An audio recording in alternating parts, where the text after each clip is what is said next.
되기를 예수님의 이름으로 간절히 축원해 드립니다. 우리 인생에 있어서 가장 위대한 일 하나를 꼽으라라고 하면 여러분들은 어떤 것들을 생각하십니까?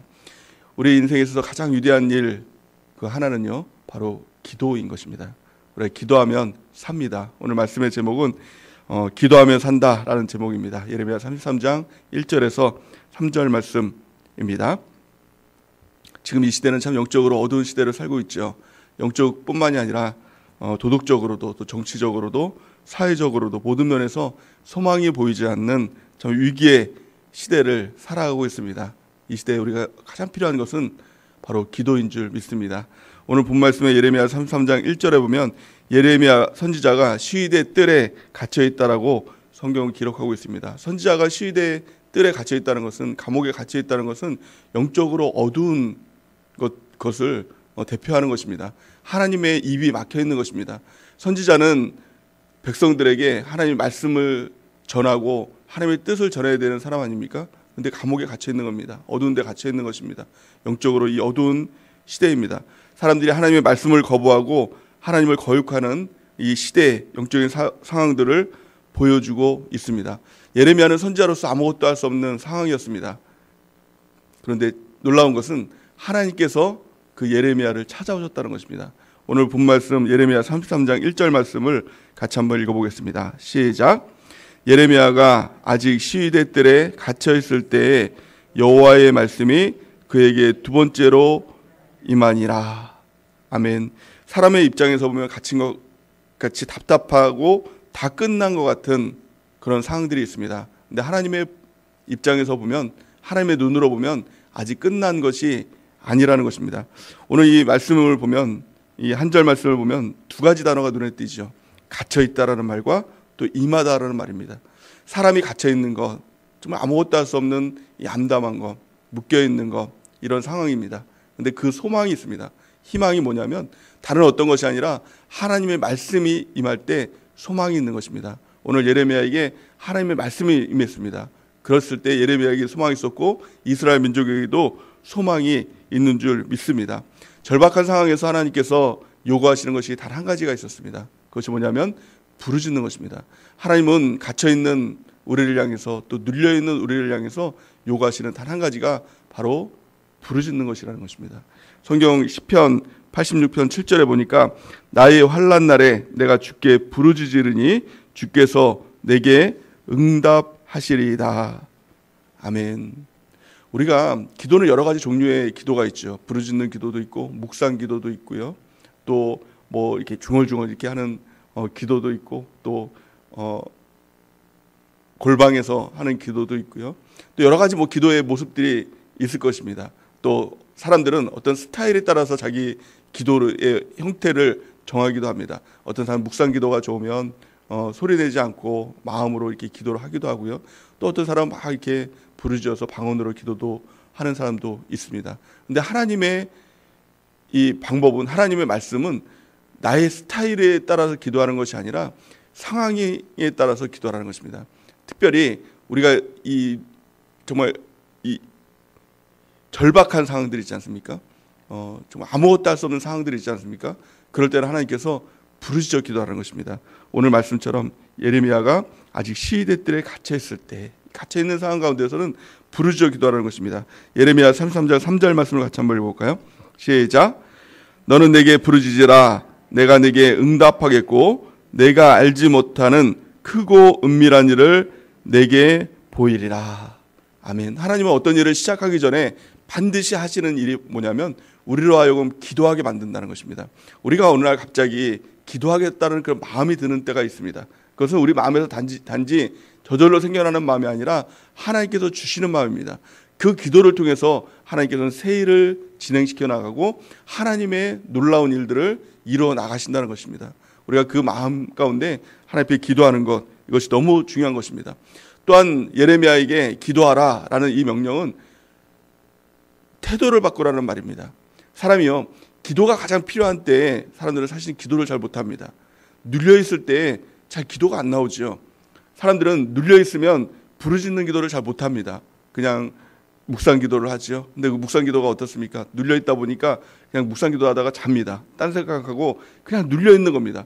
기도가 아니라 그냥 눌려 있는 거예요. 아무것도 못하는 그런 겁니다. 그래서 하나님께서는 태도를 바꾸라는 거예요.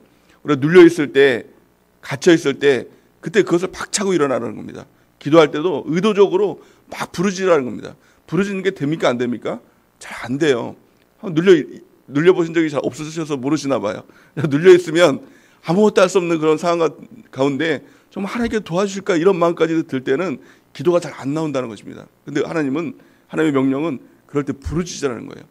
예레미야 입장은 어떻습니까? 정말 아무것도 할 수 없는 상황이지요. 시대들에 있으니까 자기의 운명이, 자기의 삶과 죽음이 자기의 뜻에 달려 있는 게 아닙니다. 정말 나가고 싶어도 나갈 수 있는 게 아니에요. 자기 할 수 있는 일이 아무것도 없는 겁니다. 근데 하나님은 그냥 눌려있지 말고 어두운 가운데서 묻혀있지 말고 그냥 주저앉아있지 말고 일어나서 부르짖어서 기도하라는 겁니다. 의도적으로 기도하라는 겁니다.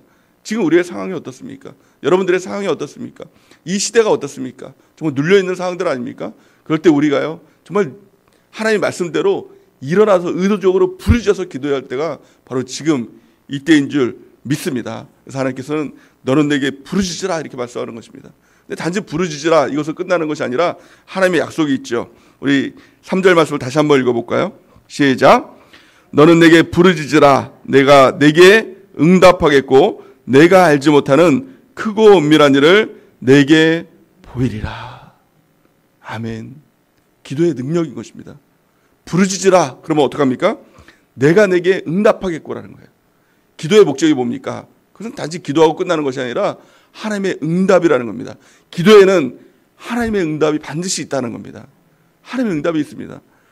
너는 내게 부르짖으라 내가 내게 응답하겠고 내가 알지 못하는 크고 은밀한 일을 내게 보이리라. 이것이 하나님의 약속인 것입니다. 우리가 응답에 대한 확신을 가질 때 우리는 부르짖고 또 기도할 수 있는 줄 믿습니다. 오늘 이 새벽에도 하나님께서 나에게 응답하신다. 하나님께서 나에게 역사하신다. 하나님께서 기적으로 베푸신다. 하나님께서 나의 막혀있는 모든 것들을 다 뚫고 하나님의 은혜의 강수가 흐를 수 있도록 인도해 주신다. 이 믿음을 가지고 우리가 기도하는 은혜가 있기 바랍니다. 하나님은 반드시 응답하십니다. 하나님께서 응답하시면 우리의 문제는 아무것도 아닌 것이 되는 것입니다. 영적인 문제나 또 정치적인 문제나 사회적인 문제나 또 여러 가지 경제적인 문제나 아무것도 아닌 문제가 되는 것입니다. 여러분의 가정의 문제나 또 여러 가지 여러분들이 가지고 있던 어떤 문제라 할지라도 하나님의 응답이 임할 때는 그 문제는 다 사라지는 것입니다. 그래서 백문일답 예수 그리스도입니다. 예수 그리스도의 응답이 있을 때 우리의 모든 문제는 정말 하나님의 복으로 하나님의 은혜로 바뀌는 역사가 나타나게 될 줄 믿습니다. 우리가 해야 될 것, 하나님께서 요구하시는 것은 단 한 가지예요. 부르짖으라는 겁니다. 기도하라는 겁니다. 그러면 하나님께서 응답하시겠다. 이겁니다. 어려운 게 아닙니다. 부르짖으라 내가 내게 응답하겠고. 우리가 이 하나님의 말씀을 믿고 부르짖어 기도하는 은혜가 있길 바랍니다. 구체적으로 예레미야에게 주셨던 하나님의 응답이 무엇일까요? 세 가지로 말씀을 기록하고 있는데요.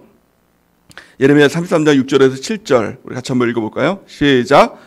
그러나 보라 내가 이 성읍을 치료하며 고쳐 낫게 하고 평안과 진실이 풍성함을 그들에게 나타낼 것이며 내가 유다의 포로와 이스라엘의 포로를 돌아오게 하여 그들을 처음과 같이 세울 것이며.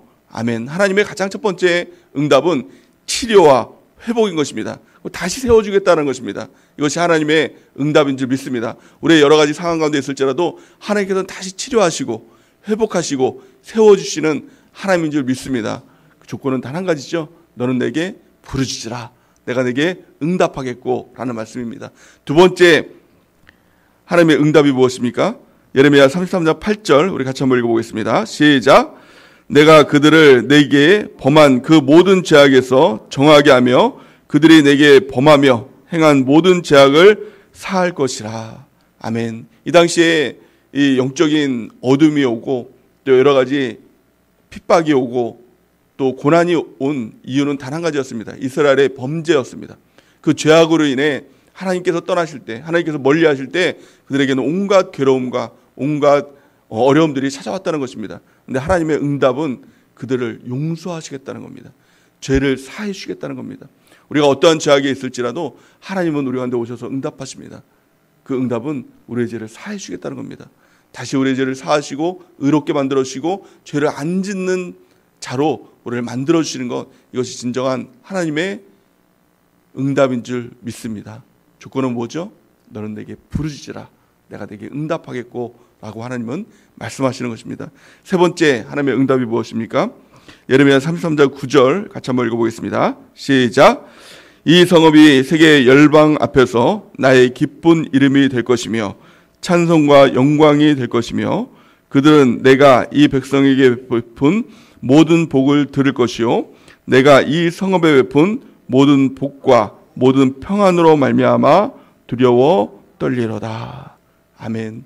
하나님의 응답은요, 찬송과 영광이 될 것이다 라는 것입니다.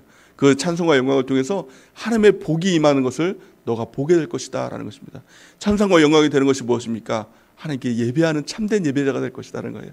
우리에게 가장 큰 축복은 뭐 물질이 들어오는 것, 또 뭐 병에서 치유되는 것, 뭐 이런 것도 하나님의 축복일 수 있죠. 근데 가장 큰 축복은 우리가 온전한 예배자가 되는 것입니다.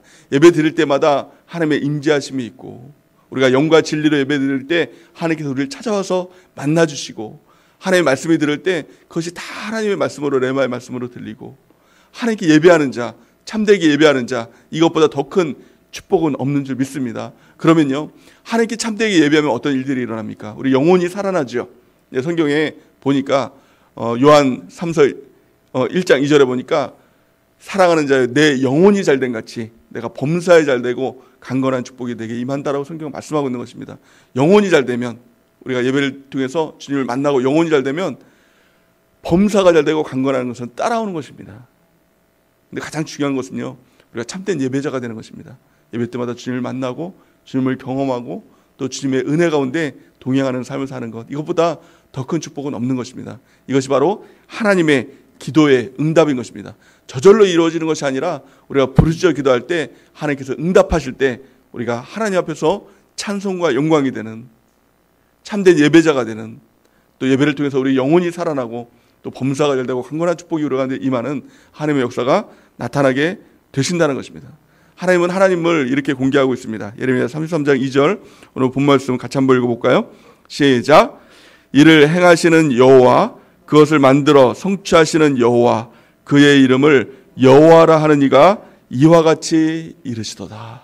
아멘. 하나님은 하나님의 이름을 공개하면서 이를 행하시는 여호와, 그것을 만들어 성취하시는 여호와, 그의 이름을 여호와라 하는 이가 이와 같이 이르시도다. 이렇게 말씀하고 있는 것입니다. 이것은 뭡니까? 하나님의 인장을 거기다 찍어주시는 겁니다. 이것은 너와 나의 계약이야. 근데 하나님은 어떤 하나님이라고요? 이를 행하시고 또 만들어 성취하시는 여호와라는 겁니다.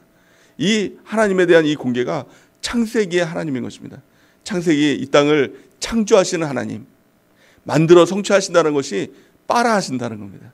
그러니까 무에서 유를 창조하시는 하나님을 공개하시는 겁니다. 아무것도 없는 상황일지라도, 깜깜한 상황일지라도 하나님께서 빛이 있으라라면 빛이 생겨나는 것입니다. 아무것도 없어도 만들어내시는 하나님, 그 하나님이 이르신다라고 말씀하고 있는 것입니다. 그 하나님이 일하시면, 하나님께서 행하시면 그 일은 반드시 이루어지는 것입니다. 우리의 상황이 어떠할지라도 하나님께서 하시면 되는 것입니다. 그 하나님께서 우리에게 요구하시는 것, 너는 내게 부르짖으라고 말씀하고 있는 것입니다. 또 성경은 이렇게 말씀합니다. 그 하나님을 죽은 자를 살리시며 없는 것을 있는 것으로 부르시는 하나님이다, 이렇게 말씀하고 있죠. 로마서 4장 17절 말씀을 같이 한번 읽어볼까요? 시작. 기록된 바 내가 너를 많은 민족의 조상으로 세웠다 하신과 같으니 그가 믿은 바 하나님은 죽은 자를 살리시며 없는 것을 있는 것으로 부르시는 이시니라. 아멘. 이 하나님이 우리의 하나님이 되신 것입니다. 죽은 자를 살리시는 하나님, 없는 것을 있는 것으로 부르시는 창조하시는 하나님, 빠라하시는 하나님, 그 하나님이 우리에게 말씀하시는 것입니다. 우리가 그 하나님을 믿는 믿음으로 우리가 하나님 앞에 기도하고 부르짖어 기도함을 통해서 먼저는요, 우리의 기도가 살아나는 은혜가 있길 바랍니다. 기도가 살아날 때 영혼이 살아나고 예배가 살아나고 우리의 삶이 회복되는 하나님의 역사가 나타나게 될 줄을 믿습니다. 시편 127편 1절에 보니까 여호와께서 집을 세우시지 아니하시면 세우는 자의 수고가 헛되며 여호와께서 성을 지키지 아니하시면 파수꾼의 깨어있음이 헛되도다. 아멘. 이렇게 말씀하고 있죠. 여호와께서 집을 세우지 아니하면 세우는 자가 다 헛된 것입니다. 내 노력으로 내 힘으로 세우는 것 이거 금방 무너집니다. 또 내가 파수꾼으로 깨어 있어서 내 집 지키고 내 가족 지키고 내 삶 지킨다는 건 이거 다 헛것이 된다는 것입니다. 하나님이 지켜주셔야 됩니다. 하나님께서 세우셔야 됩니다. 그러기에 우리의 모든 관심은 다 하나님께 있어야 됩니다. 회복의 관심이 아니라 하나님께 관심을 두는 것입니다. 하나님의 말씀이 임하면 그것이 소망이 되는 것입니다. 그것이 희망이 되는 것입니다. 또 그 하나님의 말씀 가운데 우리가 기도하고 부르짖어 주님 앞에 나갈 때 하나님과의 관계가 회복되고 우리의 삶의 치유와 또 회복의 역사가 응답으로 나타날 때, 또 우리의 죄가 용서함이 응답으로 나타날 때 우리의 예배가 회복되고 또 하나님과 관계가 회복될 때 우리의 삶 가운데 다시 하나님의 역사가 나타나는 놀라운 일들이 나타나게 될 줄을 믿습니다. 어둠이 문제가 아니라 하나님의 빛이 임할 때 그 어둠은 떠나게 되는 역사가 나타나게 될 줄을 믿습니다. 우리의 삶이 갇혀 있을 수 있습니다. 눌려 있을 수 있습니다. 사방이 막혀 있을 수 있습니다. 근데 우리의 소망은요, 하늘이 열려 있으면 됩니다. 동서남북 다 막혀 있어도 하늘만 열려 있으면 됩니다. 그것이 바로 기도인 것입니다. 오늘 이 새벽 예배를 통해서 우리의 기도가 회복되는 은혜가 있기 바랍니다. 눌려 있다면, 기도가 안 된다면 그때가요 바로 부르짖어 기도할 때입니다. 의도적으로 더 하나님께 나가야 될 때입니다. 그럴 때 하나님 관계가 회복될 때 우리의 삶 가운데 놀라운 치유와 회복의 역사가 나타나게 될 줄을 믿습니다. 이 은혜가 우리에게 넘치기를 예수님의 이름으로 간절히 축원해 드립니다.